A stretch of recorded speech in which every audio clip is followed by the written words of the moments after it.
آپ اپنی باری پہ بات کریں قائد حزب اختلاف، میں بات کر رہا ہوں. ہم سب نے آپ کا 8 گھنٹے کی تقریریں سنی آپ جواب دے دیں گے. اسد کیسر جی سر، آپ نے کل میرا نام لیا، میرا پارٹی کا نام لیا، آپ آرام سے سنیں. اس بات کی جواب ہمیں دے، اس لیے ہم بڑے فکر مند ہیں کہ ایسے تو نہیں ہو سکتا کہ کپتان ایسے حرکت کرے. آپ کے پاس اس کا جواب ہوگا انشاءاللہ. تو اگلا دن گرفتاری کے بعد that alleged cipher is printed in an international publication. تو مطلب if you think the people of Pakistan are a fool, then you are wrong. ہم سب جانتے ہیں کہ جان بوجھ کے کسی نے اس سائفر کو، اس سائفر کی alleged کاپی کو انٹرنیشنل پبلیکیشن میں پرنٹ کیا اپنی سیاست کے لیے، تاکہ اپنے اوپر جو کرپشن کے کیسز بنے ان کو اس طریقے سے متنازع بنایا جائے. اس کانفیڈینشیل ڈاکیومنٹ کو جب آپ لیک کرتے ہو، انٹرنیشنل پبلیکیشنز میں پبلسائز کرتے ہو، تو you compromise the national security of Pakistan. یہ اس بات کا مذمت بھی بنتا ہے، اور جو قانونی طریقے اس کا in accordance to the law جیسے بھی اس کا سزا ہوتا ہے یا اس کا انویسٹیگیشن ہوتا ہے، وہ ہونا چاہیے. اور ہم سب کو یہ انشور کرنا چاہیے کہ وہ اوتھ اچکزائی صاحب نے بھی ہمارا کانسٹیٹیوشن پڑھا، عمر قائد حزب اختلاف بھی کانسٹیٹیوشن. تو کانسٹیٹیوشن ہم سب کے لیے ہے. اگر میں اس کانسٹیٹیوشن کو وائلیٹ کرتا ہوں، don't force me to take action against you. اگر میں اس کانسٹیٹیوشن دستی صاحب، آپ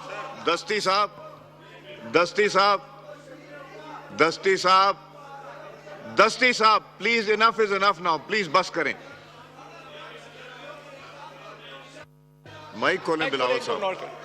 جناب اسپیکر، اگر میں اس کانسٹیٹیوشن کو وائلیٹ کرتا ہوں تو مجھے سزا دلوائے، 100 دفعہ مجھے سزا دلوائے. اگر کوئی اس طرف سے اس کانسٹیٹیوشن کو وائلیٹ کرتا ہے تو ان کو سزا دلوائے. اگر آرٹیکل 5 کے بہانے سے کانسٹیٹیوشن وائلیٹ کر کے عدم اعتماد کے وقت یہ ہاؤس ڈیزالو کیا جاتا ہے تو کانسٹیٹیوشن وائلیٹ ہوا ہے. اب ہم اگر یہ ہم پہ جمہوریت کی بات کریں گے، آئین کے بارے میں بات کریں گے، تو میں اتنے ہی کہوں گا کہ who the hell are you to talk to me.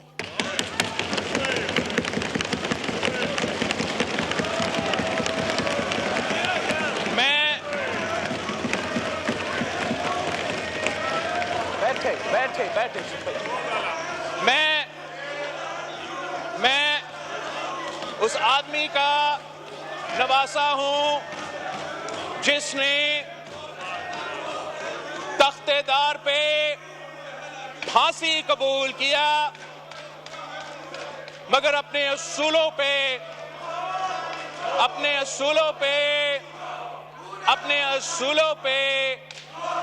سودا نہیں کیا.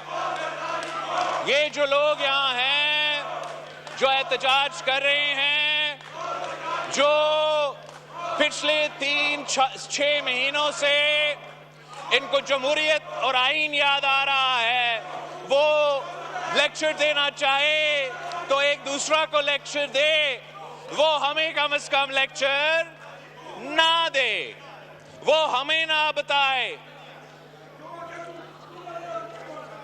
آغا پیچھے ہٹے، سب پیچھے ہٹے، ان کو چھوڑے، پیچھے ہٹے. آغا صاحب، سر میں نے اب ان کا ڈاکٹر طارق اجاز چکرانی. سر یہ سمجھتے ہیں کہ یہ ہر کسی پہ جھوٹا الزام لگائے اور ہم جواب نہیں دیں گے. جناب اسپیکر، ہم جواب دیں گے ان کا جھوٹ کو ایکسپوز کریں گے. اور ہاں، جب ان کو کوئی تکلیف ہوگا، جب ان کے اوپر کوئی جائز کمپلینٹ ہوگا، تو ان کو نظر آئے گا کہ میں سب سے پہلے ان کے ساتھ کھڑا ہوں گا. مگر جب وہ آئین کو توڑیں گے، جمہوریت کے خلاف کوئی کام کریں گے، تو سب سے پہلے میں وہ آدمی ہوں گا جو ان کے سامنے کھڑا ہوں گا. آخر پہ جناب اسپیکر، میں اس قسم کے حرکتوں سے خود تو مایوس نہیں ہوتا، مگر پاکستان کے عوام اس قسم کے حرکتوں کو پسند نہیں کرتے. وہ یہ پسند نہیں کرتے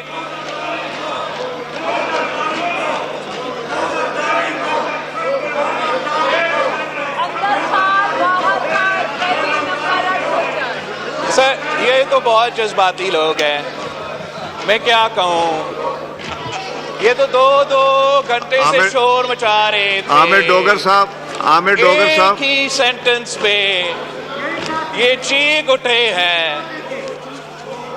اب عامر ڈوگر صاحب اگر آپ بات کریں گے تو عامر ڈوگر اتنا صاحب حوصلہ رکھے کہ آپ ہمارا جواب تو سن لیں. اتنا بھی حوصلہ نہیں ہے، بڑا افسوس کی بات ہے.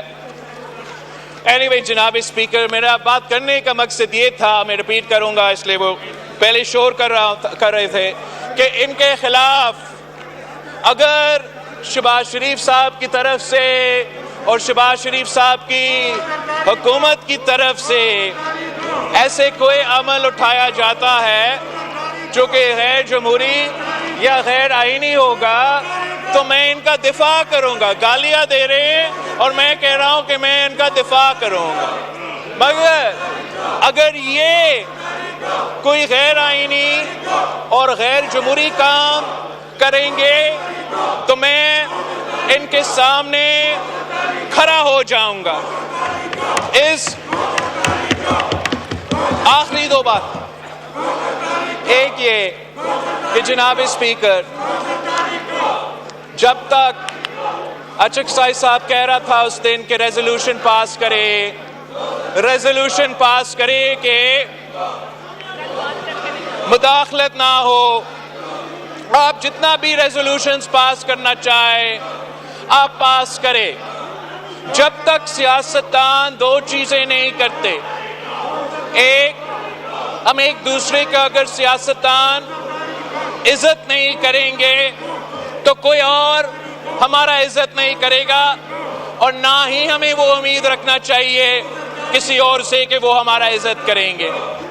اگر ہم سیاست کے دائرے میں رہ کے سیاست نہیں کریں گے